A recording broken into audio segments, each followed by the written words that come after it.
Assalamualaikum warahmatullahi wabarakatuh. Perkenalkan, saya Sahrul Mubarok dari kelas manajemen 2B, ingin menjelaskan tentang manajemen harta keuangan. Perusahaan besar pada umumnya memiliki investasi di beberapa perusahaan yang berupa surat-surat berharga, saham, dan obligasi. Tujuannya adalah untuk mendapatkan dividen dan bunga. Investasi yang dimiliki itu bersifat permanen atau dalam jangka panjang. Di samping untuk memperoleh dividen dan bunga, investasi juga mengharapkan keuntungan biaya surat-surat berharga itu dijual. Tetapi itu bukan tujuan utama. Bagi kaum kapitalis tingkat global, investasi pada surat-surat berharga lebih disukai karena sifatnya yang fleksibel. Jika terjadi krisis politik, investasi tersebut mudah dipindahkan karena surat-surat berharga tersebut mudah dipasarkan. Kapitalis global pada umumnya menguasai surat-surat berharga pada perusahaan-perusahaan besar, khususnya di bidang perminyakan, pertambangan, industri mobil, industri pesawat, perbankan, pelayaran, penerbangan, dan lain-lain. Yang pertama, investasi saham biasa. Saham biasa atau common stock ialah surat berharga tanda kepemilikan atas suatu perusahaan. Penerbit saham biasa disebut perusahaan yang menyatakan sebagai modal, dan pemegang saham biasa disebut investor yang mengharapkan hasil atas investasinya, atau disebut pemilik perusahaan yang bertanggung jawab atas kerugian perusahaan.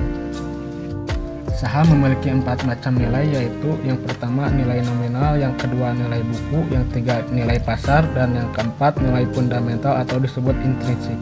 Yang kedua, investasi obligasi. Obligasi adalah surat utang dengan bunga tetap.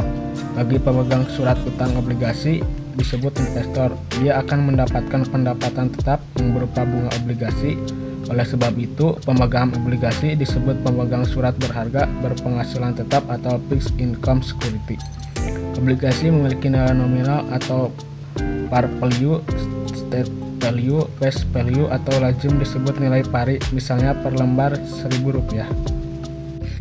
Jenis-jenis obligasi yang umumnya adalah obligasi pemerintah, government bond, dan obligasi perusahaan swasta, corporate bond.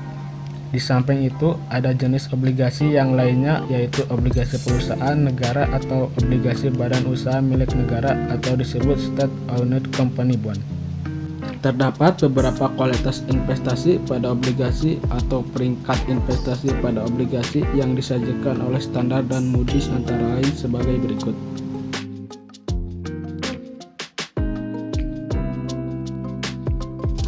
Yang pertama, obligasi kualitas tinggi ialah surat utang yang dikeluarkan oleh perusahaan yang sangat sehat keuangannya, pembayaran bunganya lancar, hampir tidak memiliki risiko. Pada umumnya tingkat bunganya rendah, pembayaran bunga dan angsuran saat ini baik, dan di masa mendatang yakin baik. Penerbit obligasi macam ini tidak diragukan kemampuan bisnis dan keuangannya oleh investor. Yang kedua, obligasi kualitas tinggi hampir sama dengan high grade, yaitu surat utang yang dikeluarkan perusahaan di mana pembayaran bunga dan angsuran saat ini baik dan di masa mendatang diperkirakan baik. Dan yang ketiga, obligasi kualitas menengah atas, yaitu surat utang yang dikeluarkan oleh perusahaan di mana pembayaran dan angsuran saat ini baik dan di masa mendatang diperkirakan berisiko kecil. Yang keempat, obligasi kualitas menengah bawah, yaitu surat utang yang dikeluarkan oleh perusahaan di mana pembayaran bunga dan angsuran saat ini baik tetapi di masa mendatang belum ada kepastian. Yang kelima, obligasi kualitas spekulatif, yaitu surat utang yang dikeluarkan oleh perusahaan di mana pembayaran bunga dan angsuran saat ini meragukan dan di masa mendatang belum ada kepastian. Yang keenam, obligasi kualitas spekulasi tinggi, yaitu surat utang yang dikeluarkan oleh perusahaan di mana kemungkinan tidak mampu membayar bunga dan angsuran. Dan yang ketujuh, obligasi kualitas sangat spekulatif, yaitu surat utang yang dikeluarkan perusahaan di mana penerbit tidak mampu membayar bunga obligasi, demikian lazim disebut junk bond. Kaum kapitalis yang kurang berani menanggung risiko akan menginvestasikan kapitalnya pada obligasi dengan mendapatkan bunga tetap setiap tahunnya. Misalnya PT X membeli obligasi PT Z 400 juta umur 5 tahun. Kupon rate 2 tahun pertama 15%, sedangkan 3 tahun berikutnya berdasar tingkat bunga mengambang suku bunga deposit bank pemerintah, di mana bank A 16%, B 18%, yang B 14%, dan D 17%. Nilai pasar 80% dari nilai nominal. Kupon dibayar setiap tahun. Yield diharapkan 20%. Berdasarkan informasi tersebut dapat dihitung: yang pertama, nilai obligasi sampai jatuh tempo; yang kedua, nilai obligasi saat jatuh tempo.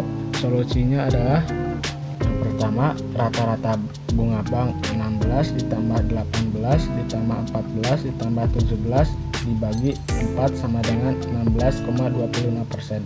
Yang kedua, bunga obligasi tahun 1 dan 2 sama dengan 15% dikali Rp400 sama dengan Rp60 tiap tahunnya. Bunga obligasi tahun 3, 4, dan 5 sama dengan 16,25% dikali Rp400 sama dengan Rp65 tiap tahun. Yang pertama, nilai bunga obligasi 60 dibagi 1 ditambah 0,20 dikali 1 ditambah 60 dibagi 1 ditambah 0,20 dikali 2 ditambah 65 dibagi 1 ditambah 0,20 dikali 3 ditambah 65 dibagi 1 ditambah 0,20 dikali 4 ditambah 65 dibagi 1 ditambah 0,20 dikali 5 sama dengan Rp347,50. Yang kedua, nilai obligasi saat jatuh tempo Rp347,50 ditambah 80% dikali Rp400 dibagi 1 ditambah 0,20 dikali 5 sama dengan Rp347,50 ditambah 320 dikali 0,4019 sama dengan Rp347,50 ditambah 128,61 sama dengan Rp476,11.